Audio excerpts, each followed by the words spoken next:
Welcome to Recruiting.work, a place to connect, communicate, and collaborate on all things recruitment. This session is brought to you by OutMatch. Just as Recruiting.work brings people in the talent community together, OutMatch brings recruitment technologies together, combining assessments, video interviewing, and reference checking software. They're creating a more holistic, more human hiring experience. Learn more at outmatch.com. Thanks everybody for joining. I really appreciate you tuning in. Appreciate all the panelists, and I know all of you are very busy. Engagement in today's recruiting sphere is changing rapidly. I mean, I can remember when I started in recruiting, I'm going to age myself here, but I had what's called a Rolodex, and I had to go and cold call into a secretary to try to get to a litigation support IT manager and try to sell them on both working with me and also selling them on a candidate. Now, we're using technologies where, we can know your dog's name, your wife's name, what your hobbies are. So obviously vastly different from when I started in the industry, which is really fascinating how far we've come. And so one of the areas I think, that's never going away is the engagement component. Yes, we can uncover talent faster. We can use other tech to, uncover talent or databases like, Indeed, David, plug for you, and other databases. So I think, where I want us to go is look at, what does engagement mean in today's recruitment world? And, I want each of you to chime in with, what do you think sets you apart? We talk about authenticity. What does authenticity mean to a recruiter? What do you think it means to a candidate? And Mikey, if you want to kick off, because you're probably one of the most authentic people I've seen out on LinkedIn with some of your content. So I'd want you to chime in on that. Yeah. So most of my stuff is more on the job search spectrum than the candidate engagement, but they go hand in hand. You're just changing the variables in it. But yeah, last year I was out of work for 6 months. So I used iMovie on my phone and laptop, which anybody can do, and created a rap song, a movie trailer, a infomercial parody, a Star Wars scrolling credits of all things that were pretty much talking about my resume, my background, what I was looking for in that next job, because I was up there against crazy competition in the job market. And I was like, you know what? My application, my resume isn't going to do much for me. I need to, get my name out there another way. So I think it's the same with, talking to candidates. We make one basic in-mail, send it out, or a Indeed message, send it out. And, sometimes you cater it and make it special. Sometimes you change a name. If you're making videos for people, you can make it more of that basic automation kind of piece where you make a movie trailer and all you're changing out is the name of the candidate or the title of the job. So you can really get creative that way, especially when you're in tech. These people are getting emailed and in-mailed by 100 people a day. So that's where you have to get creative. Use people search engines, find emails, reach out to people directly, find out what they're interested in, put that in your video. And yeah, there's so many platforms out there just to make videos these days, and montages, cartoons. So you got to get creative and original to really get a response from people. But you also have to make sure your company is cool with it. If you work for a company that doesn't mind you having fun and using pet pictures, go for it. But definitely run it by your marketing, your legal team, all of that first. Make sure you're not, stepping on toes or making a bad impression on your company. Yeah. And I like that you mentioned automation. Do you feel, and this kind of leads me to another question for anyone else who wants to chime in, but do you feel like automation can help you, but in some ways hinder you in kind of being that authentic, candidate or recruiter? And anyone else can chime in on that too, not just you, Mikey. I'm just curious your thoughts, guys. Yeah, I think automation can definitely help you out. It can streamline a lot of your communication, but I think that you walk a fine line of, coming off as spam to candidates. So being able to integrate it potentially later down the line in your communication and not have it be the first, message that's received from a candidate, I think that's going to go really far with you in staying authentic to yourself. that you have a personality behind the message that you're crafting specific to that individual. And then as you continue that relationship, as you continue, your reach outs to whoever you're connecting with, you can weave in that and integrate that AI. So I think it's important to keep that in mind and not lean on it so much as a crutch, because it can alleviate a lot of work for you. But I think that you just have to really know when to use it and how to use it. Yeah, people know that they're being spammed or that you sent them the same message you sent 500 other people that week. But I would say, I like automation when it comes to like those evergreen recs. When it comes to a rec where you're just always hiring or have a lot of people to hire, it's okay to kind of do that spray and pray approach maybe. But, for more of those niche roles, more of those niche people, you definitely want to cater to just them, make them feel like you're the only one that you're reaching out to, and that's where you got to do that sourcing to really find out more about who they are and add that into your pitch. Yeah. I don't know, David, what do you think, or Megan, chiming in, how critical is it to really know the audience in order to play off that for your authentic, for that outreach, right? Because if you don't know those personas, right, what does that look like? So I think it's very important especially for tech talent or industries that have very specialized people that get inundated or blasted, spammed, whatever term you want to use, by messaging from recruiters. Some do a great job, some don't do a great job. But I think the key is to use at least 3 touch points from their profiles. Take the time to review them on the front end, and make note of you went to this university, and try incorporating that into your messaging somehow. So one of the things that I use that I learned from another person who's very good is they incorporate memes, and like people are, let's say you're a Patriots fan or a Tampa Bay fan, or you're a Star Wars fan or a Godfather fan, to use the image behind your head, incorporating memes that kind of are humorous and capture their attention. I use some different memes that get some great responses, and people like, the only reason why I responded, haha, is because you made me laugh, and something like that. Yeah. And you could make a meme on your phone in 2 seconds with different apps these days. Yeah. And I think the first initial message, though, has to be hyper personalized, because if you're not, very true, Glenn. If you're not being hyper personalized, you're going to miss out, and you're not going to make the connection that you need, and people are just going to pass over it.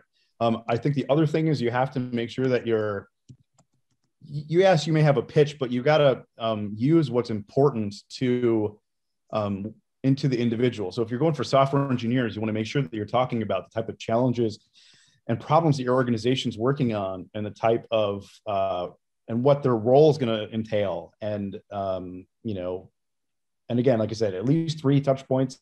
I believe I've heard up to 7. I believe that was Shally that said that. So your first message, hyper personalized, and then I use a drip campaign afterward that either just kind of add on to the original message, and just say are more templated, or I'll have other messages that provide additional information over a certain cadence. So depending upon what you're using. So from an automation perspective, I use automation for drip campaigns, and it's very efficient and very effective to get the type of response you want. And I think a clear call to action also is essential. Yeah, I agree. So you don't have fall off in conversions. Has anybody used any behavioral, like any Chrome extensions for looking at like Humantic and then Crystal? Crystal, human prediction. And how do you like Crystal? I've used it a little bit. I had mixed results. I've used Semantic, and I was like, okay, this is good. Dean was pushing it, so I thought it was probably better than it could have been. And then I've used it with mixed results again. So I don't know if the technology's there. I mean, has anybody looked at that? I think Crystal is probably my favorite one of the ones, and it's just because it tells you like the way that you need to communicate to the person. Yep. Based upon their profile and personality from a psychological, the Myers-Briggs type approach. but that's based on social analytics. So if their footprint is light, if their social footprint is light, for example, Megan, like in our industry in defense, somebody may have a skeleton profile LinkedIn, no Twitter, and private Facebook, if Facebook at all, right? So you have to follow breadcrumbs and inference just to find that person. So when you look at those tools, there is diminishing returns based on industry. And, whereas if you're looking for a marketing person that's all over social media, I know everything that he or she thinks, it's going to be more accurate. So I think it's, industry specific, based on, where social analytics, but I know, behavioral analytics, social analytics, everything's tying together. So we're going to get to a point where there's so much data out there. Now it's, figuring out how do I leverage this data in the right way in order to, both be authentic, engage effectively, right? But also not come across as creepy because I probably know a lot more about them than I should. So, we're reaching that precipice. I mean, so that kind of brings me to another question for you guys. And this was one that I sent out prior, but, specifically when you're engaging, like how much of your own personal brand do you feel is important in that engagement? And it could be industry specific, because like for Megan and I, we're in defense, we don't want to come across as, possibly being like, a nation state actor that's trying to get to somebody who's security cleared. We need to look credible, right, in our industry, because we're engaging military and security cleared folks, and in the intelligence community. So how much of your brand do you think weighs into, a successful engagement with that candidate, or does it not at all? Do you think that you could just be any recruiter from Indeed or Texas, any agency? And anybody can talk. I'm just curious about your thoughts, guys, on that. I think it matters to some extent. Personally, I try to post things that I feel like are relevant to my audience that I'm targeting, which tend to be on the cloud software side. So that's how I try to be authentic, and that I'm trying to come off as a subject matter expert. Personally, not a sports person, so that's not something that I can kind of relate to people about. So that's not something that I can authentically bring up. And even like the memes, I don't feel like that's authentic to me. So I think it's kind of figuring out what works best for you. And part of that's, I don't understand some of that kind of culture. So for me to bring it up, I would feel like an imposter. So yeah, I mean, I try to connect with people. I'm a military spouse, so that's something I try to connect with people on, especially since I do try to recruit a lot of transitioning and ex-military people. And then it goes back to being a real person. People don't want to be spammed. They want to talk to a real person. So I think that's the other thing that really matters a lot. Yeah. Does anybody else want to chime in on that? Oh, go ahead. So for what Megan had said, I can totally relate to you because I'm not a sports person either. So it's hard for me to make that connection because I have no clue what I'm talking about. And I think I've tried and I was like, this doesn't even like this. I don't know what I'm talking about. I shouldn't even tread this water. So I think that I just stick with, especially for my field that I'm in with clinicians, and, helping source doctors, specifically dentists. I have to be really empathetic to their time. They're extremely busy. They're probably between patients. So having that consciousness of saying, hey, like, I know you're really busy, but I can be flexible with your time. Like, let me know what works best for you. And having that, I think, goes a long way, especially with the clinicians that I work with. Because especially now people are juggling so many different responsibilities aside than their normal job, and being gracious about that piece. I think that has gone really far in connecting with my particular candidates. I'm a big believer of like subliminal advertising, I guess. Like for me, I just like to connect with people on LinkedIn. So if you're working on a role, connect with 50 people one day. Try not to get thrown in jail, but connect with 50 people. The next day when you come in, 10 of them have accepted your request. And now, post that role and they might see it depending on how big their connections are. Try to get them engaged that way, but also send them a message now. You have their email, you can send them a free message. And like, I don't think if they've accepted your request, they're gonna, feel that you're annoying them by sending them a message for a role. They saw your profile, they saw your title, they accepted your request. They're probably gonna expect you reaching out about something. So that can be kind of a way to take it from real cold to a little bit warmer. Hey, you probably saw my profile by now. I work for this company. Here are some of the roles that we're hiring for. So that can definitely be one way to kind of get the conversation going and loosen it up a little bit. So along these lines, I was looking at basically a podcast on brain food. It was mostly European recruiters and sourcers, and they were saying that candidates, specifically technical candidates, software candidates, prefer to actually communicate with bots, which I thought was really interesting. And they were very surprised that, certain people still cold call in the US. I mean, so, I don't know if it was specific to those countries. I think it was Germany and France that were being represented. But I wonder, are they ahead or are we ahead? And I know this is a more broader context, but software engineers are getting to the point where they do have bots interact and they build their own bots to then respond back to bots. So are we going to get to a point where we have bot-to-bot communications where the bot is trying to outwit another bot, or and Battle again bots. literally battle bots.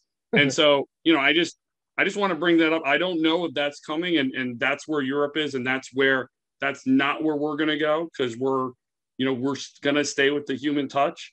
But I don't know if you're aware of something that I've recruited in the UK, and they are sometimes very surprised when you actually call, when it's like that's off-putting. So again, that was several years ago, but it doesn't seem like that's changed.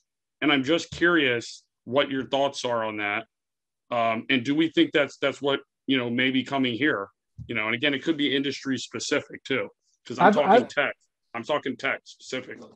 I've applied for jobs with bots. I mean, when I was out of work last year, I applied for jobs, and they were more on the techie websites, tech source of roles and stuff. And I didn't mind it. I mean, it gets right to business. It's like, what are you looking for salary? What are you looking for title? You want remote or on site? And then you just know off of that. And I mean, they run 24/7 too. So you're not waiting for a response. You can find out if a role is a good fit on a Saturday or Sunday. But just like posting memes and sports things on social and LinkedIn, you got to, you got to learn more about what your company is like. Some kind of older companies, people with, I guess, older prospects and candidates, they're not going to want to talk to a robot, I don't think, and deal with that. They want more of that kind of communication. So it all depends. I think it's going to depend on the talent pool you're going after. I think software engineers will be okay with it. Mm-hmm. So that may be coming, right? I think doctors, nurses, people that Megan and I go after in our industry, they want the connection. They want to trust and verify, and they want to hear empathy. They want some connection. So I think it might be based on the pockets of talent and industry, but I do think that's coming to commercial industry in the US. Like, I think Europe's ahead of us. I could be wrong, and this video will be out there and you'll be like, oh, he was way off. But, and that kind of brings me to my next question is like, do you see 3 to 5 years, the way we engage looking differently? Or do you think it's, smiling, dialing, hyper-personalization, as Dave mentioned, right? Do you think that's foundational to recruiting in the US? Does that change? What does this look like? Open the floor, whatever you guys think. I'm just curious of your thoughts. I think it's already moving away from the calling. I definitely think people, especially software tech people, they want a text or an email. Right onto I it. think people get tons of emails, so text is more effective. So yeah, I think that's already kind of starting to go away. Again, does depend on the industry, and in some cases, the age of the people that you're recruiting. I think especially as we move towards some of the new generations that are coming up, they use different technologies, TikTok, Instagram, things like that. And they've grown up with those types of things. So it's definitely, it'll be interesting to see kind of what happens with that. It's already, I think that'll change a lot of different things. Yeah, I agree. So Indeed is international, and we have offices in APAC, EMEA, and the Americas. And what works in one part of the world may not necessarily work in others. So, for example, in India, people prefer phone calls still and texts over personal email. But in the US, at least for tech talent, they've done studies, and candidates prefer email as their preferred way of being communicated with first. I would say text is probably second. In-mails are up there, I think the top three, but phone calls are like, probably 4 or 5. Dave, is that just for clarification on that? Did they break down for tech talent based on Gen Z, millennial, and it was a survey. It was a survey that was done that was sent out that had them respond with how they prefer to communicate. Some candidates, especially in tech, you mentioned bots before. I've found candidates that actually have created their own bots to respond to recruiters, so they don't get the same types of questions. So I'm starting to see that as a trend, and also, and that's where Europe is now. That's where Europe is now. Yeah, and so bots, I think, will play a part, but I don't know. I think it might be after some sort of connection or familiarity with your brand. If you have a brand that is not well known, I do think you have to take a little bit of your messaging time to educate and build awareness. Like if you're a startup, for example, you want to talk about your founders and funding and so forth, right? If you're a well-known brand, you don't have to go through it too much, and you can get more into business. But I do think they also said that I think it's over 60% now of people are reading emails on their smartphones. So if you use a very lengthy email approach, people are gonna stop, click. Too long, didn't read type of response. So you want to try to keep it like as short as possible, but still get as much personalization as you can, I think. I wonder how often our email winds up in spam, because we don't know. And one trick I kind of figured out recently was I use Indeed nonstop for my high volume roles. I would call that automation, because you set up a resume later. You set up a resume alert, you come in, you have 50 resumes, you reach out to all of them. I think that's pretty automated. But when they get back to you on Indeed, I'll usually take their email and send them an email out of my Outlook. But I've started to realize none of these people are getting back to me. So I started to respond directly to that Indeed notification email, because now they're getting an email back from Indeed that, hey, this job is responding to you, rather than Mike Wheel is responding to you. So I think that email definitely can get lost pretty easily. And that's one strategy, I believe. David, I don't know if you can confirm this, with if you're working on Indeed, responding to those Indeed notification emails rather than responding separately, like through your CRM or email. So what you're describing is Indeed tries to build an automation to help make it simple for people that don't have like recruiting arms or big HR departments. So that's why that is there. I can tell you that me personally, when I use Indeed's platform, I send them emails the same way like you're describing, just because it goes directly to them. Yeah. I use multiple forms. Like if I use Indeed, I don't use it. Like I will message them through Indeed, but then I'll try to research for their phone number to text them. I'll try to find their like actual email address to then send them a more customized email. because typically my Indeed is templated. You know, I change a few different things to like, you know, make minor adjustments. But I think that sometimes when they get additional emails and they're seeing like, oh, this girl Kaisa, she keeps like reaching out to me. So I think that helps. It goes along with those 7 touches that I think David mentioned earlier, you know, of being important to like finally get a hold of the candidate. And then something that I heard from Shelly in a previous call that I was in, he had talked about using the candidate's name in the email subject line. So I've been testing that out for the past 2 weeks. And I've seen a really good response rate from it. I think that they're seeing their own name, especially as a Dr. So-and-so. They're like, wait, what is this? So might give it a shot, might help you, but it's definitely been helping me in email responses. Yeah. And so, you know, I guess my next question was going to be, is email dead? And obviously, based on David's input, it is not. Otherwise, Indeed would have trouble. But I do use Indeed, and I think it's great. I do agree with Megan, though. I think Gen Z and millennials, specifically, you know, Gen Z is more responsive in the tech space on text. From what I've seen, this is anecdotal again, and I could be way off. I don't know. You know, Mikey, I know, you know, you're doing tech. Megan, I mean, I think this is what you were saying is there's just better responsiveness from younger generations, basically, in text.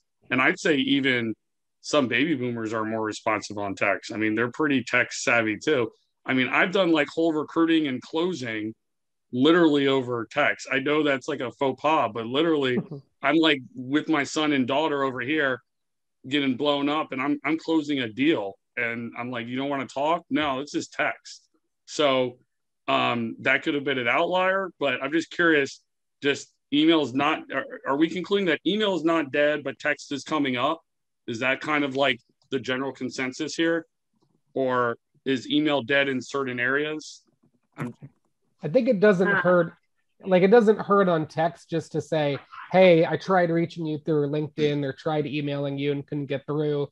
Super interested in you for this job and didn't want to, you know, not get through to you. That's why I'm texting. You know, like, it can be a good last resort as cold, and it doesn't hurt to say, hey, I tried this, I tried that. And then they might go, oh, let me go back and check my email now. Like, I didn't see that, or it did get in my spam. So like, if you do cold text, you know, do it as more of a last resort, I think. And point out what else you've kind of tried to tell, like, show them you're not just straight up trying to text spam them to, you know, get them in the door. Hey, I talked to you, leave a voicemail. That's your last hit. I agree, based on best practice. But I definitely think, from what I've seen, response rates are way higher with text. In, again, certain pockets, right? We're not saying across the board. So, do you use text at all with nurses and doctors, or is that last time I recruited nurses was at Lockheed Martin, so it's been a minute doing that at those staff, and it was like, I remember they would do like night shift, and you know, a lot of them were former like Army medics and things like that, and they were all about text, and this was like years ago. So I'm just curious in your industry. I don't do nurses, so I'm or doctors. Sorry, just doctors, but so for specialty doctors specifically, so I help source oral surgeons and endodontists as well as general dentists. You'll find with oral surgeons specifically, because a lot of times they're working in you know, their own private practice, but they also sometimes do trauma centers. And then I also do target like those in the military. Text is going to be the most useful and successful, but it comes along with that research that goes into that candidate of understanding who they are, how to tailor your message, but also when to message and how. So it really just depends. So you really have to do your research and due diligence on those particular doctors as you kind of tread into specialty clinicians, for sure. And that's where communities can be good to find. Like, surgeon communities, Facebook groups, LinkedIn groups, posting it on there where like they'll find your postings and you on their own terms or on their own time can be a way to get in a few new people. Yeah. Yeah, that's cool. Yeah. So I'm all out of questions now, Sean. So I don't know. Does anybody else have any other thoughts? Because I think we're coming up on time. I don't know if you want us to keep going or what. Totally up to you guys. If does anybody from the panel have any like key areas or hotspots that they've been utilizing, kind of, not to give up too many secrets, but if you be willing to share any secret sauces or tips around that engagement? So if you're recruiting for technical or technical oriented roles, sometimes they won't respond to recruiters because they get so inundated. But if you craft a message and have it sent, either make it look like it's coming from a hiring manager or have hiring manager actually send it out, you'll get a quicker response rate from candidates. This goes for in-mails, emails, etc. And then they can flip it over to recruiting. The other thing that I would say that works for folks that are more technical that are in recruiting, candidates love if you send them like a message that incorporates code in it. So like they'll read through the code and actually get your message in the code and your response. So like they'll read through it. So you may want to work with your internal internal developers if you can't write code yourself, and create a basic code that you can use in your messages. And that has gotten a lot of really cool responses. And how do you get, just curious, do you get the buy-in of your hiring leaders and you just send them the message and say, okay, this is going to come from you, and you're doing it from their LinkedIn, or you're having them actually do it from their Outlook?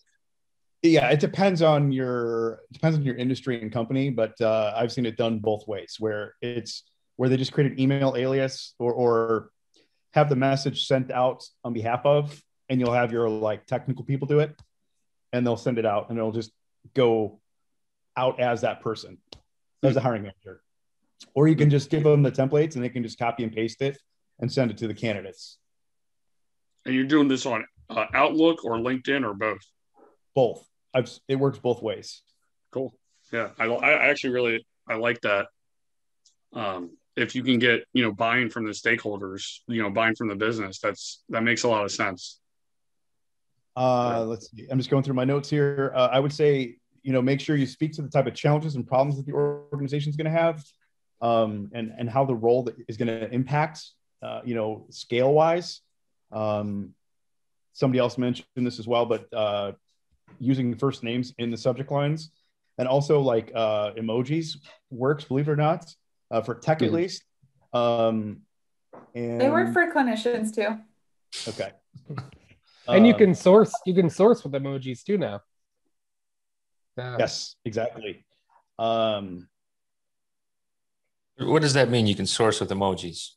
So if you're looking for like a doctor who's seeking a new job, you could like do an emoji of a doctor and binoculars and find somebody whose LinkedIn might have like that as their headline or something.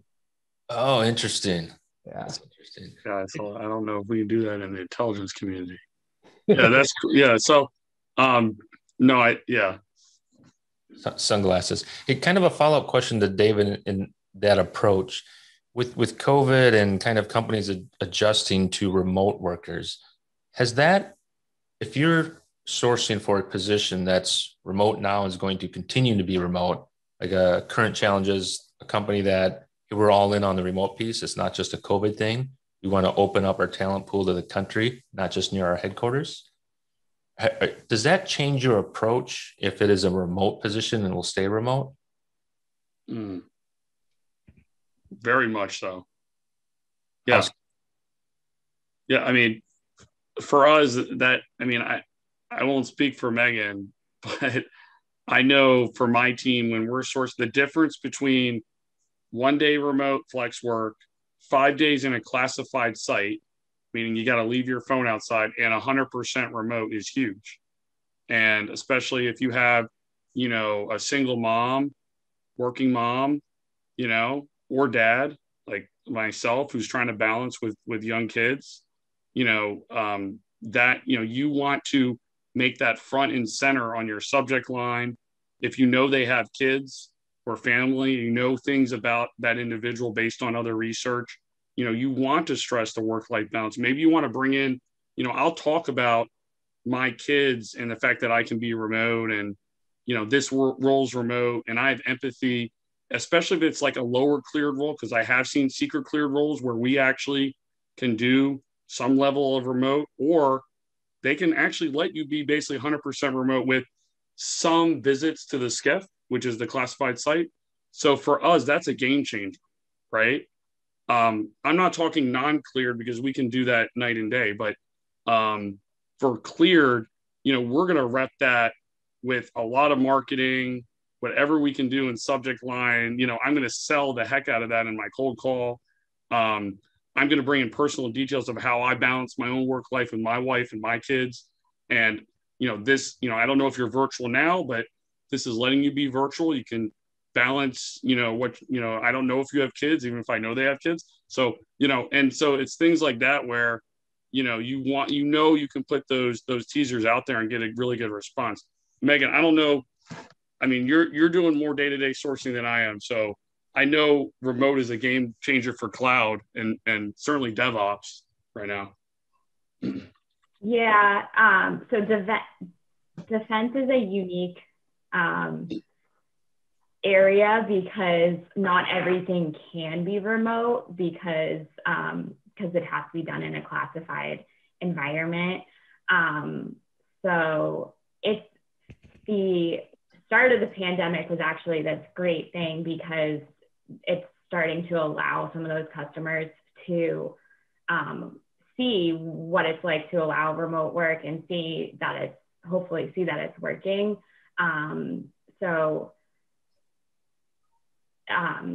That's been a positive. The problem is right now we're still in this weird limbo state where there might be a return to the office. And I think that's kind of trying to figure out how to navigate that is kind of the next step. Some of these have gone fully remote, but not all of them have. So yeah, I think it's definitely that's what makes it the most challenging is there's a lot of unknowns that come with that return to the office. I have a few roles like that. Oh, sorry. Go ahead. Mike. I was just gonna say I have a few roles like that now where it's like it's remote now, but once the world settles down, then we'll let you know if it's 100% remote, 4 days remote. But I mean, that can definitely lose out prospects because they're like, I don't want to take a gamble. I'd rather go work for this company, that has said for the next 3 years they're remote or is permanently remote forever. So you can definitely, there's a lot of up in the air that can kind of scare people away. And I like remote. I've mostly done remote. So I understand it from the job seeker's perspective. Yeah. I love remote. I have an interesting perspective from that, just being on the candidate side myself from when I was, I'm sure Mikey can attest to this when he was interviewing for roles, when I was interviewing for roles, when I was furloughed last year in March, end of March. As I started to I took some time to just be with my family and my little one. But then as I started to kind of look, okay, like I need to start interviewing. As I started looking at companies and through the interview process, if they mentioned, hey, we're probably going to go back to, in person. So we'd want you sourcing or recruiting on site. And it almost became like, you're not with the times. Like it almost looked to me from a candidate perspective that they were not, if they're filling a sourcer role, it made me worry of like, well, what tools are you really leveraging? Or like, what are you allowing your team to work with? If you're going to be going back into office, like that just seemed antiquated to me. Like, as we kind of progress through this time, I think you'll find a lot of candidates with that, similar mindset where they may feel like this isn't for me based off of solely that. And they may be looking at other factors other than just like, I want to be at home, I can balance life and family, but also kind of the tech piece that goes along with it, maybe outdated. Yep. So at Indeed, so I was one of their first remote folks from what I know. And 2020 was an interesting learning experiment. I think a lot of industries and companies had to figure out how to make it work while everybody was working remotely.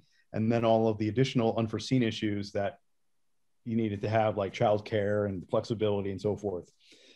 So I think the key with remote, I think it's definitely here to stay, and hopefully companies will realize that people still can work remotely when you can. Obviously, if you have different parameters like security clearances and things like that, that might prevent it, might make it a little bit harder. But I think the key is offering some sort of very flexible options depending upon the industry you're in and the type of candidates you're going after. But as far as tech candidates are concerned, I think it's opened it up because, the one caveat I would say is if you're going to hire remotely, so a lot of Indeed jobs now can be done remotely.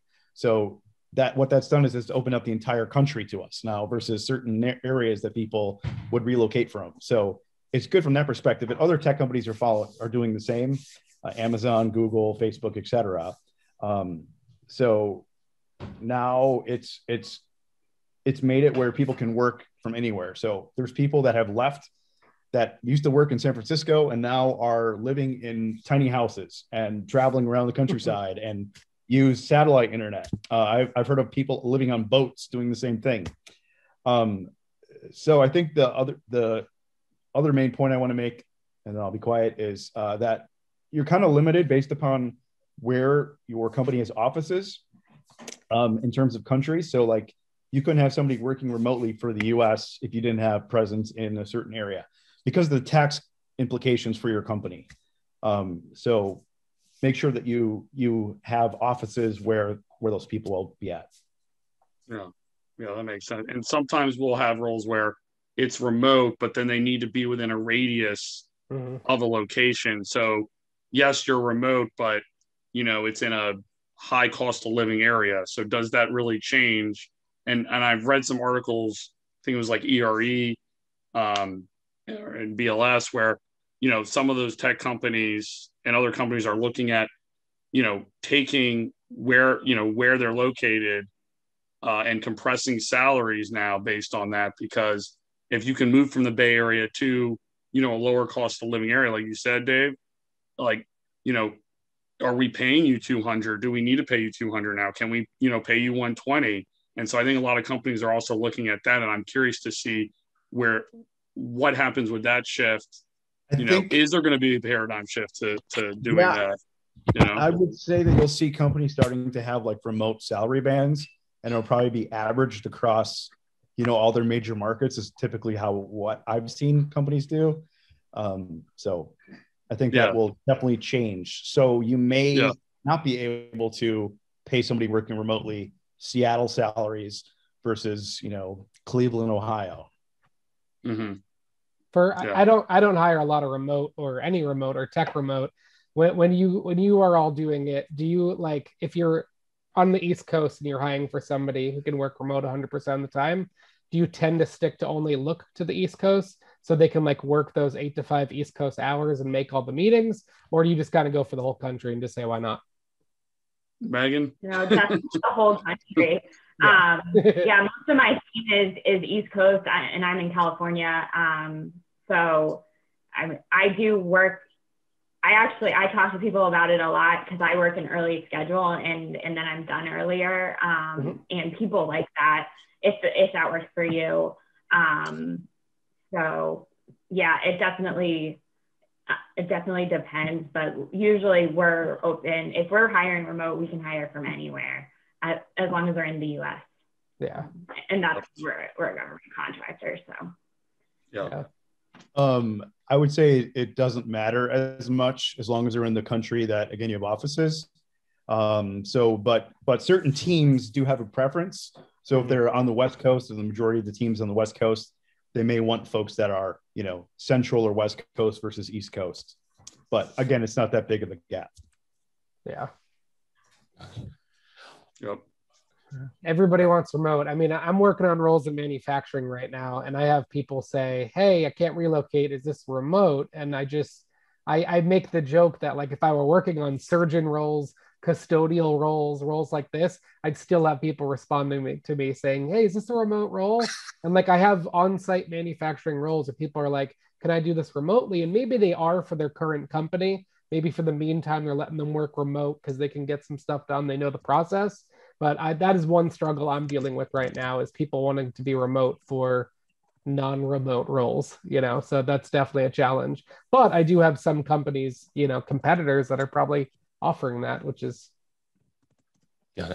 tough. I will say I have yet to have a doctor ask me, can I work remote? It will happen. It will happen soon. Yeah. I'll let you know. They got like what is it, like Teledoc and some of that. I mean, I think actually, so interesting enough, I think when the pandemic first hit, dentistry was not considered essential. So the dental industry really took a hit because, they wanted to limit exposure to a lot of different areas. But then as they started seeing trauma patients that had, oral issues, or if someone had a crazy toothache, they were going to the emergency room, for pain within their mouth. So then that's when the ADA kind of pushed to say, like, we're essential, we'll deem them essential. But it took I want to say it took 7-8 months for them to actually receive that essential. So a lot of clinicians were sidelined because of that, especially within the private practice sector. Private practices, they had no patients, so they couldn't afford to have a doctor on site. So that when we first returned coming to sourcing, I think that helped us a lot, because you had a lot of people, that were affected by that. The veterinary industry is similar too right now, where I think vet techs just got the go ahead to go out and get the vaccine and kind of become essential. So it's very interesting. The industries you would think would be the first ones to be, essential and having everything taken care of are a little bit later down the line, which is interesting. Yeah. My cable repairman was essential. He got the vaccine early. I found that kind of interesting. People wow. their TV, their internet. Yeah. Justin, I think. Are we wrapped up? So you want to wrap it up? Yeah, I think we're wrapped. Are we wrapping up? Yeah. So thanks again, everybody, for the discussion. It was a great topic. A lot of chat going on the sidelines, if you're noticing. So it looked like a very good conversation. So thanks again, Justin. If you wanted to close it, are we good? Yeah, I think we're good. I really appreciate everybody showing up. Next month we're gonna do closing, all about closing, closing techniques, blocking and tackling, and then the month after we're gonna get a little more techy and do some demos and X-raying and some cool stuff like that. But I appreciate everybody joining, and Mikey, thank you for your time. Dave left to go do Indeed stuff.